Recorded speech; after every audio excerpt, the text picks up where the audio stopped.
Natasha හරිම දක්ෂ ළමේ. දෝනි දැන් 11යි නේද වෙලාව? ඒට ඉස්කෝල් නේද? නිදා ගන්න ගිහිල්ලා.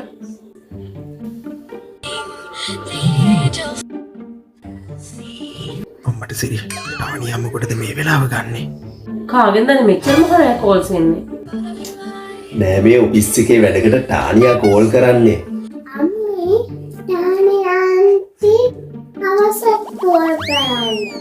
ඔව් ටානියා කියන්නේ. අපිට තමයි මීටින් එක තියෙන්නේ.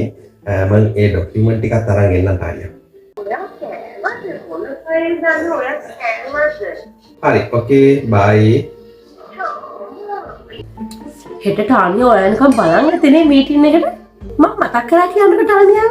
මුණ දැක ගන්න ඉන්නේ බලා මම ආදරෙයි මම ඔබේ පෙම්වතා